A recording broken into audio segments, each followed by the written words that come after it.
Siguiendo con nuestra gestión de riesgo para establecimientos farmacéuticos, vamos a hablar de las enfermedades profesionales. Un ejemplo clásico de enfermedad profesional es el caso del cantante famoso Michael Jackson. Él toda su vida sufrió de una depresión bien importante, tuvo unos problemas familiares, una familia disfuncional por parte de su padre, le hizo muchos cambios en su vida, no tuvo un desarrollo adecuado y finalmente la muerte de este señor se debió al uso de antidepresivos que él lo hacía ya como de rutina. Y en este caso surge también el famoso problema relacionado con el uso de los medicamentos y por eso esta superdosis aunada a las dosis que le dio su propio médico, pues él fallece, ¿no? De ahí que esto se considera una enfermedad profesional. ¿Qué es una enfermedad profesional? La definición realmente es todo estado patológico permanente o temporal que sobrevenga como consecuencia obligada y directa de la clase de trabajo que desempeña el trabajador o el medio en que se ha visto obligado a trabajar y que haya sido determinada como una enfermedad profesional por el gobierno nacional. Entonces, para nosotros, ¿cuáles son estas enfermedades profesionales? Enfermedades infecciosas, parasitarias y exposición a riesgo biológico todo el tiempo. Luego se puede contraer desde un resfriado común hasta una tuberculosis.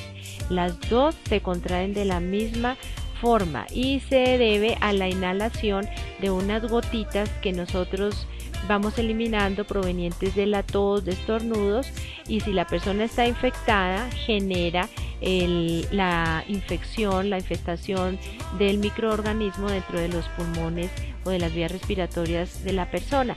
De ahí la importancia de usar el equipo de protección personal de bioseguridad, no se les olvide, en este caso el uso de mascarillas, ya sea para el paciente y para nosotros. Siguiendo con las enfermedades infecciosas y parasitarias estaría el VIH o SIDA, que realmente desde principios de la humanidad está latente esta enfermedad, pero hasta el año 85 se dio a conocer públicamente.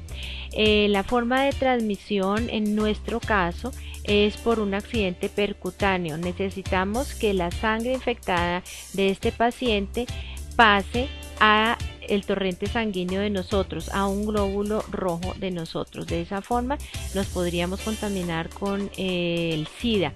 Ellos tienen uno de los signos, se llama sarcoma de Kaposi. Esto es un cáncer de la piel y estas lesioncitas son bien contaminantes, así que no se les olvide que al menos la protección de guantes en este caso. El tétanos, que generalmente es mortal, realmente no se ha visto la sobrevida de un paciente de estos. El tétanos es producido por el Clostridium tetani, que es una bacteria.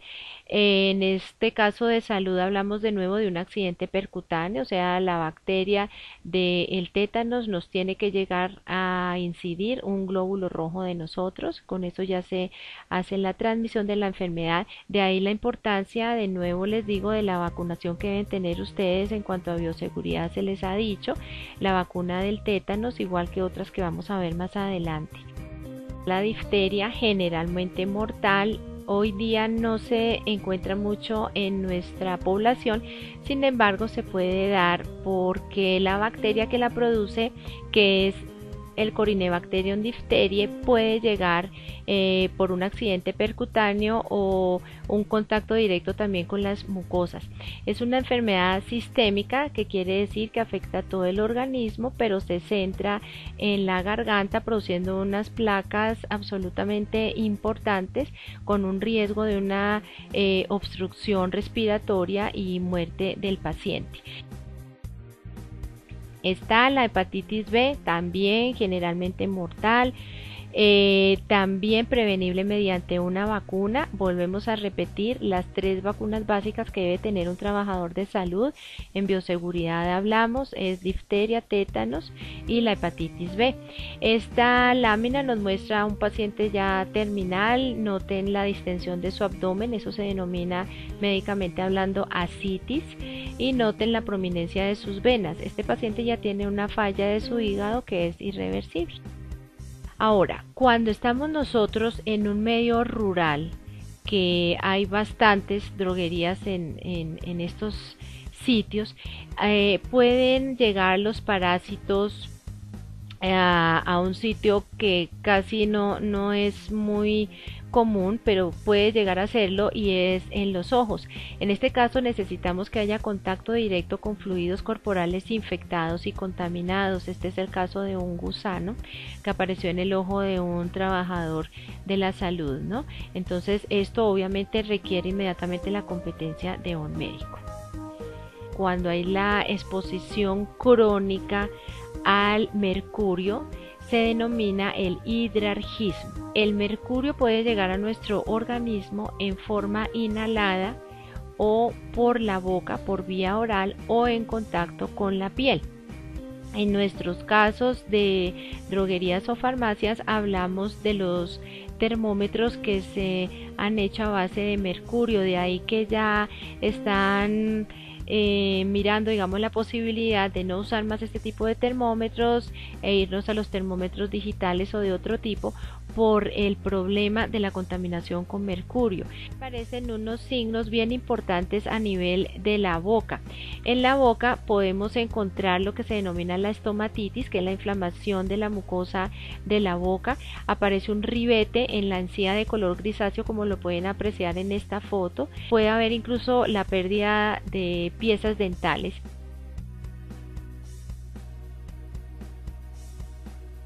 Enfermedades producidas por iluminación deficiente. Ustedes deben tener en cuenta que cuando estén en sus sitios de trabajo tengan una iluminación adecuada, y si ustedes necesitan utilizar gafas con protectores para rayos ultravioleta, hay que hacerlo, porque de lo contrario su visión se va a ver alterada. Ustedes van a ver que hay cansancio ocular, hay irritación en los ojos y hay visión borrosa. Cuando ustedes noten esto, deben acudir inmediatamente a sus médicos, especialmente al oftalmólogo, que los va a revisar y les va a dar sugerencias en cuanto a salud ocupacional se refiere. Hay protocolos para saber cómo entran los rayos de luz dentro de un establecimiento para que no sean nocivos para la salud del trabajador. La sordera profunda. Acá obviamente estaríamos hablando de los sitios donde hay ruidos bien importantes, donde el tráfico es bien pesado, donde estamos cerca de aeropuertos. Cuando empecemos a notar síntomas, hay que acudir inmediatamente al médico, porque ya estaríamos hablando de una posible sordera. Cuando ustedes tienen que pedir que les repitan la información, cuando no entienden las conversaciones, cuando hay dificultad para entender con ruido de fondo, cuando tienen que escuchar muy alto el volumen de la radio o de la televisión, cuando hay dolores de oído, o se tiene un aislamiento o se tiende a aislarse, son síntomas que ustedes tienen que tener en cuenta. Calambre ocupacional de mano o antebrazo está codificado de esta forma, pero se refiere realmente a dos enfermedades que ocurren bien importante en el trabajador, que hablábamos nosotros, que cuando se trata del dolor en la muñeca hablamos del síndrome del túnel del carpo, y cuando hablamos del codo o también en el cuello de pie se da esto, se denomina bursitis. El síndrome del túnel del carpo presenta síntomas importantes como son dolor en la muñeca, parestesias en los dedos. Parestesias quiere decir la sensación de hormigueo, como le dicen los pacientes, pérdida de la fuerza de la mano en cuestión y un dolor especial todo el tiempo en la muñeca. Si es en el codo, aparecerá también dolor en el codo, se inflama el sitio en cuestión o la articulación y hay una limitación al movimiento por dolor. El tratamiento del túnel del carpo es básicamente quirúrgico y consiste en liberar el nervio mediano, que lo estamos viendo en esta diapositiva y que es el causante de esta enfermedad, digámoslo así, enfermedad profesional, y de bursitis del codo, de cuello, de pie. En este caso se puede trabajar con infiltraciones. De todos modos, cualquiera de estas cosas ustedes tienen que ir a salud ocupacional. Pasemos a las enfermedades por temperaturas altas, a las máximas toleradas. En este caso hablamos de personas que trabajan en sitios en extremas temperaturas. Los pacientes pueden llegar a lo que se llama el shock de calor, que en este caso ya pueden perder conciencia.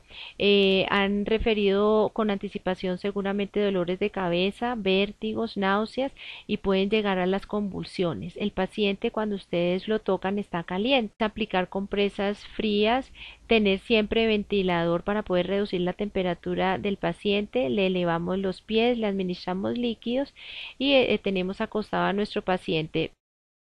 La más común que se encuentra en salud ocupacional es el dolor lumbar o el lumbago o el famoso dolor de cintura. En estos casos se hace por posiciones inadecuadas, porque el trabajador a veces va a recoger un objeto pesado y no logra hacer la posición estabilizadora de su columna y se puede ver afectada los tejidos blandos, incluso las mismas vértebras, y requerir tratamientos bien sofisticados hasta poder terminar en cirugías. Por eso la idea de esto es inicialmente acudir a su médico. Ahora, unas patologías que realmente son las más frecuentes y se dan por estrés en el trabajo. Empezamos por la ansiedad. La ansiedad es este nerviosismo que sienten las personas, pero que lo incomodan a él e incomodan a la gente que está a su alrededor. Esta noten que es bien importante y realmente la tasa de ansiedad es bien alta en nuestro medio. Entonces, cualquier cosa de estas, no se les olvide acudir a su salud ocupacional. Después de una ansiedad que no ha llegado o no ha logrado tener un tratamiento efectivo, se puede degenerar en una depresión. La depresión ya lleva a un aislamiento, ya el paciente está mucho más comprometido su sistema mental y ya requiere de pronto un tratamiento hospitalario. De ahí la importancia de tener a tiempo estas cosas. El estrés también puede llevar a un infarto del miocardio. Esto es bien importante porque cuando nosotros estamos con estrés, liberamos unas sustancias que son vasoconstrictoras. ¿Qué quiere decir esto? Que cierran los vasos sanguíneos, no permiten que el flujo de sangre llegue adecuadamente a todos nuestros órganos, a los órganos blancos, que llamamos o nos referiremos que son el corazón, riñones y el cerebro, y nos pueden dar toda esta serie de enfermedades bien importantes. Entonces la idea es prevención, por eso es que hablamos de todas estas cosas. La hipertensión arterial es otra enfermedad inducida por el estrés en el trabajo. Las cifras promedio de una tensión arterial normal son 120/80, que ustedes han oído. Cuando estas cifras sobrepasan las normales, hablamos de una hipertensión arterial. Lo grave de esto es que el paciente puede llegar a un evento cerebrovascular y esto es muy grave, puede terminar incluso con la muerte. Enfermedades acidopépticas o la famosa úlcera. En este caso hablamos que la úlcera duodenal es más frecuente por estrés que las úlceras gástricas o de otros lados de nuestro sistema gastrointestinal y la afecta a gran parte de nuestra población.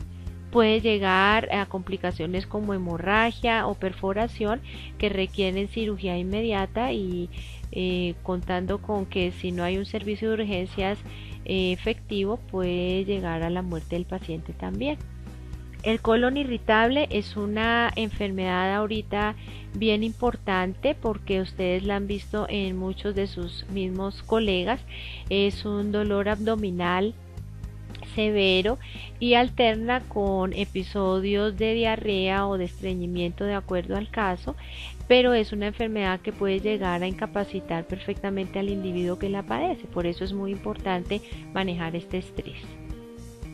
Ahora, la importancia que ustedes le den a un buen examen médico de ingreso es clave. Ustedes todos tienen que estar afiliados a su ARP o a su ARS o a la EPS especial que dijimos para que tengan un plan de salud ocupacional y no haya este tipo de complicación.